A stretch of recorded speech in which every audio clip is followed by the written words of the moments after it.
Yeah, one of the things I've conceptualized is a system to respond to active shooters, right? And there's different facets of what I believe is a good response, right?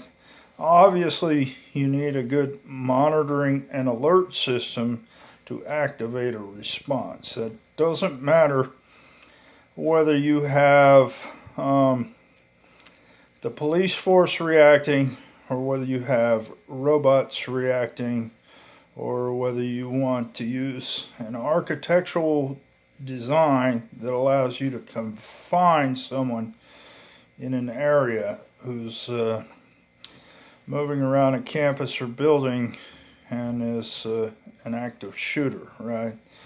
There are some constraints. The architecture that you have, existing architecture, is more difficult to modify and make it suitable, and it will those constraints will affect how you change how you develop your architecture or implement any kind of robotic or drone uh, response, right? I'll get into what I'm talking about in terms of robots, drones, and architecture a little bit. When it comes to architecture, you think of something like Sandy Hook or any of the school shootings where somebody went into the school with a weapon and was able to move freely from zone to zone to zone. You could say classroom to classroom or hallway to classroom to hallway to classroom, or however they maneuvered through the building. You would want to cut down their maneuverability. And how do you do that? Well, you can have doors that automatically lock. You can seal hallways, and even what I envision is something a little more robust. Is an architectural change where you can trap a shooter, right? And just like a man trap, you might think of it as you have maybe panels that fall down and block his access to other parts of the hallway. Big steel panels that he couldn't shoot through, or she. Obviously, there's potential for some women to do this, although very few women have been involved in school shootings. There are other types of terrorists, and it could be some other things you can do. You have the potential to seal someone in, as well as sedate them, right? So if you're not comfortable going in as an officer and grabbing the guy, you might want to send in some gas and put him to sleep. Now, obviously, you could have a hostage or something, and you wouldn't want to overdo it on the gas and kill the hostage accidentally, but a good sleeping agent would be something I'd be interested in.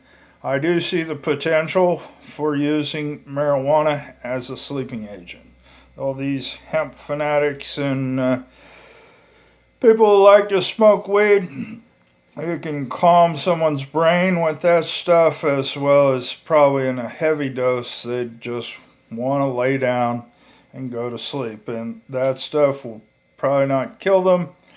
It will probably just make them hungry and tired. If you get the right strain of the weed, they can't do research on marijuana because it's illegal. But if you had the right strain, you could use it for sedation, and it is easily, humidified or put into a gaseous form in, say, a grenade or something. But you can embed that kind of gas in your confinement cell, right? So the guy comes running out of a classroom and bam, all these walls fall down around him and he can't shoot, and all of a sudden he's kind of put to sleep, put down, right? And that's one technique. There are other techniques you could use depending on the structure. You could put, say, some kind of gas lines in, and you'd need tanks somewhere that were secured and had people watch them so people didn't break in, and had on-site security probably. But you'd run some gas lines, and you could use the gas. There's been problems with gases in the past. If you remember, there was a movie theater in Moscow that was taken over by Chechen rebels, and the Russians used some kind of gas that also killed some people. And I don't know, is their intention to kill people or kill the Chechens, but some of the movie theater goers died as well as the Chechen rebels.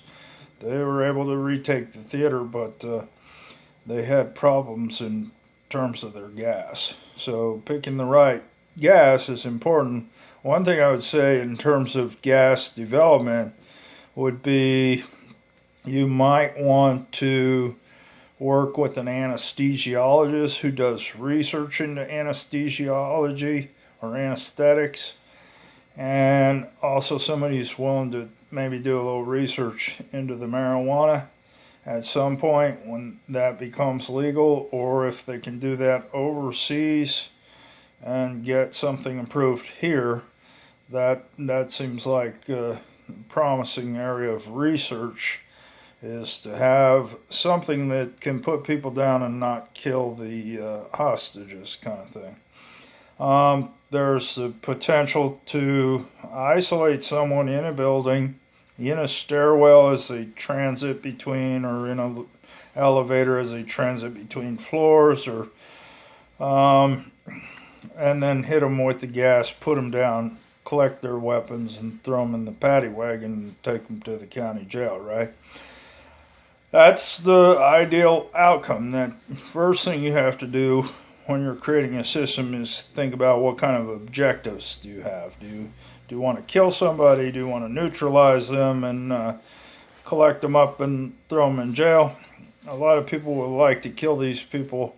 You get a lot more support and funding from some people if it doesn't involve lethal consequences. There are a lot of do-gooder Catholics with money who want to hear about a non-lethal solution to terrorism. And some of them would want to lock them up for 15 years, rehabilitate them, and put them back on the street. But in most cases, I don't think that's a good idea. But there are some non-lethal solutions that you can find funding for because it's non-lethal. I would say there are other options like some robotic action. Obviously, if you had some kind of droid that could go into a school and track somebody down and take them out, that'd be great. But what I was thinking more along the lines of was like a little dragonfly or something that can deliver a dose, right?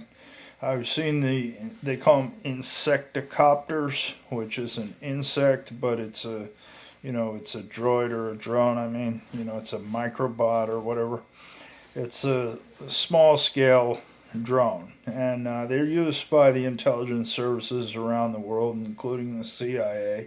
The CIA has popularized those products on the website.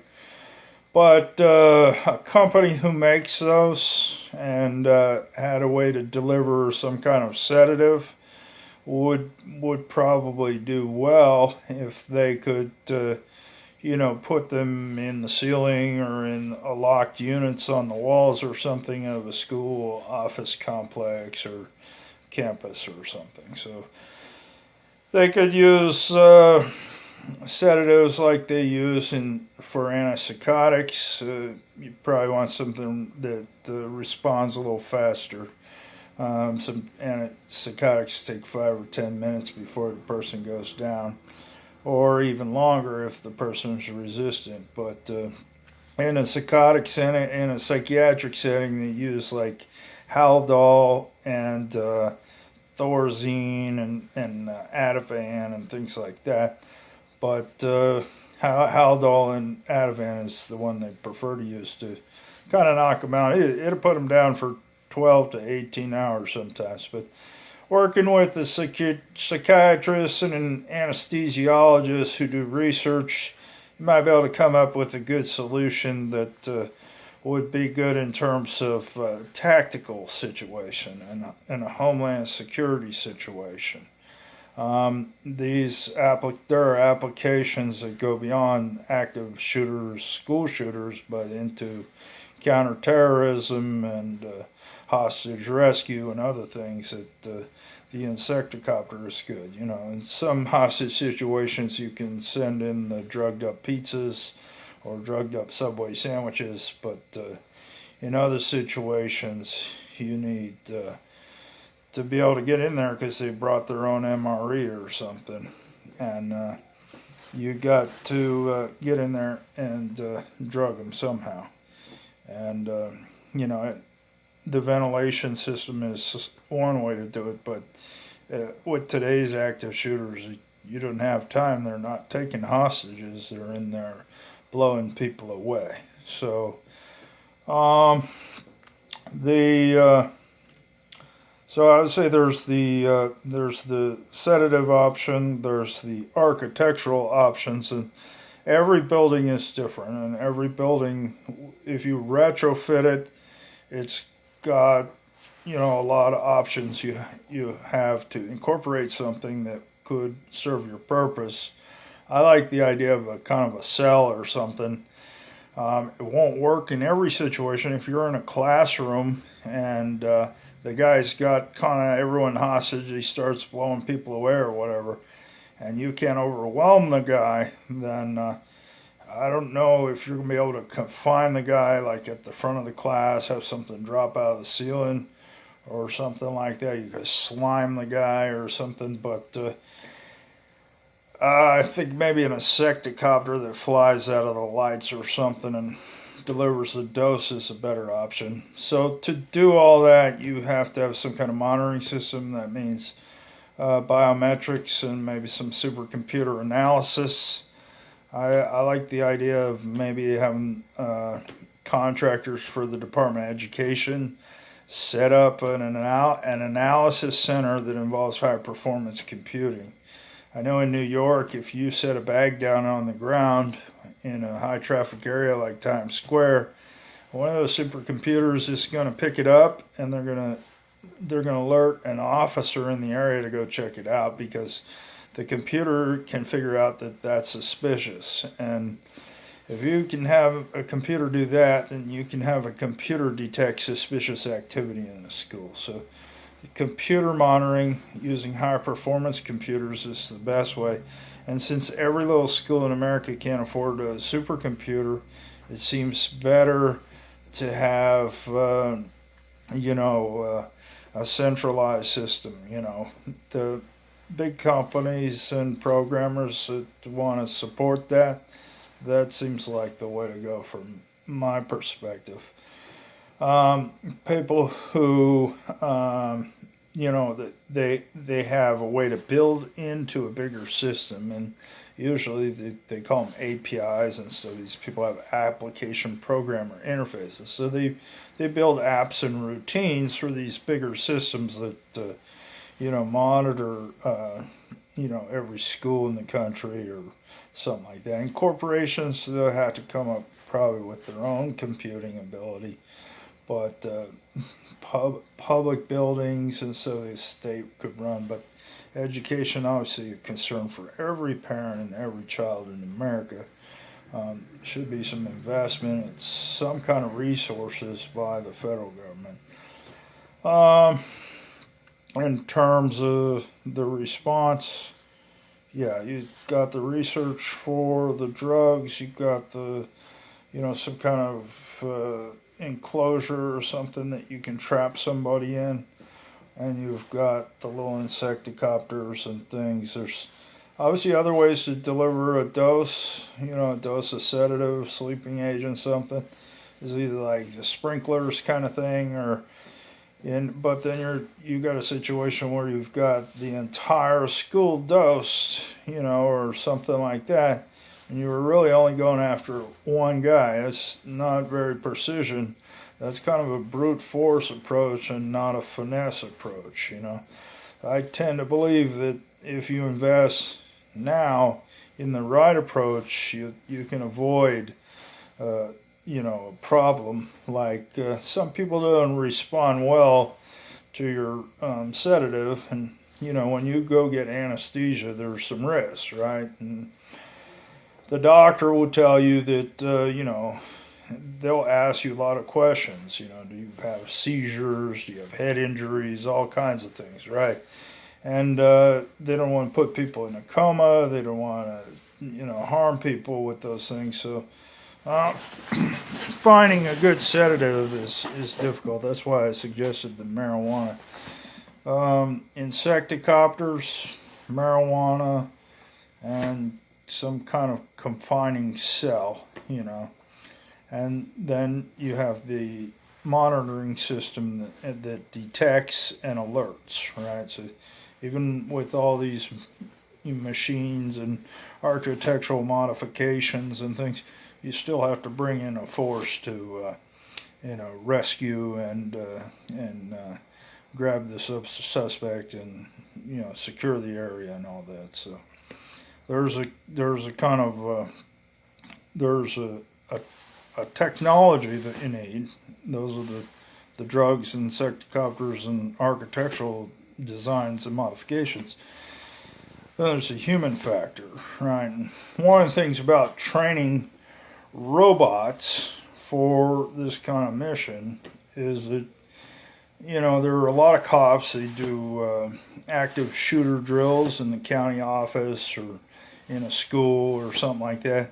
And those are important, and you can collect a lot of valuable data that will help a machine respond, right? Even if we don't have the robot today, someday we will have the robot. And every cop who wears a body cam during an active shooter drill, and even the active shooter during the drill who wears a body cam that can collect information about the facility, the approaches, the techniques and strategy they use, all that can be kind of recast into a virtual map of the facility. And it's better the more different angles and things you get from different cops and different shooters and things, seems like that would be better. There's a lot more variation, so you have one cop who's real tall, one who's a little short guy, and you put it all together, and the computer can put machines into the same situations or similar situations, and it can a good machine would be able to use machine learning and AI to either use the same routine that the cop kind of used or use a routine that's similar, right? That the machine kind of modifies your routine, your movements to create a solution that is more along the lines of what they need for this unique situation, right? Something a little bit different that's never been approached, never been solved. So you'll have you'll have these cops go through the building, and the more data you can collect, like if you can say put some kind of neon paint that you can track in the media, when you're doing your image processing.